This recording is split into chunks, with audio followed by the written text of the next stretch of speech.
लगातार एक बात को कह रहे हैं कि भारतीय जनता पार्टी झूठ बोलती है। मुख्यमंत्री जी, हम विनम्र आग्रह करते हैं आपसे कि आप एक दायित्व पर हैं और आपने आज तक के झूठ बोलने के सारे रिकॉर्ड तोड़ दिए। आप विधानसभा के अंदर झूठ बोलते हैं, आप विधानसभा के बाहर झूठ बोलते हैं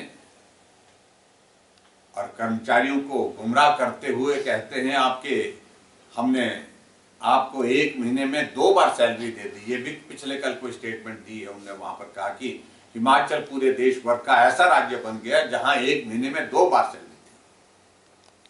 क्या आप नवंबर के महीने में भी इसी प्रकार से सैलरी देंगे? 2 बार सैलरी देंगे? आखिरकार ऐसे हालात क्यों बन गए कि मुख्यमंत्री को हर महीने की सैलरी की डेट अनाउंस करनी पड़ रही है? देखिए, मैं एक बात बड़ा स्पष्ट कहना चाहता हूं। आखिरकार मुख्यमंत्री की स्थिति इस प्रकार की बन गई है कि कोई मंत्री बोलता नहीं। कल मंत्री की क्लास ली उनने, और इस किसी काम के लिए ली होती तो समझ में आता कि कहते हैं कि मैं ही बोल रहा हूं, आप लोग बोलते नहीं।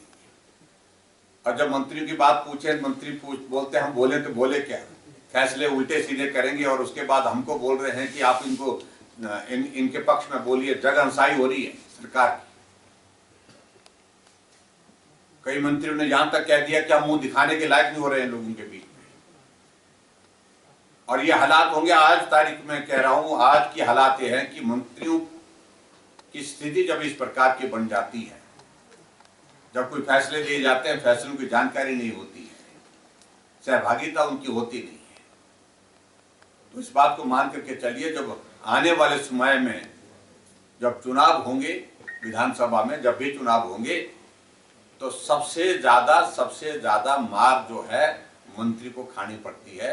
और मैं इस बात को कह रहा हूं कि कोई एक आधा बच जाए अगली बार विधानसभा के चुनाव में जीत करके आने के लिए, हो सकता है। अन्यथा मुझे तो लगता है कि मंत्रियों की स्थिति इस प्रकार की बनती जा रही है। और खास तौर से जो मुख्यमंत्री जो पर्टिकुलर जो जिस बात का लेकर के कह रहे हैं कि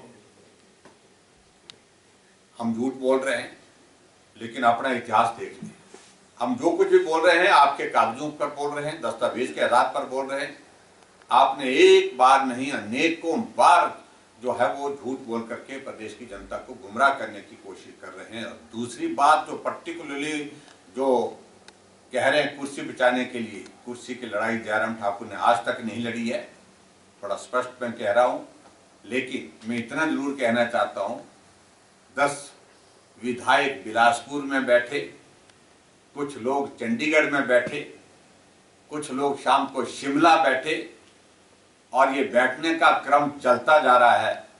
इसलिए आपको आनन फानन में मंत्रियों को बुलाना पड़ा कि जो भी बैठना है यहां पर बैठो, अलग अलग जगह मत बैठो। ये भी आपने उस बैठक में, पिछले कल की बैठक जो अपने निवास पर की है, तो ये मंत्रियों को आपको कहना पड़ा है।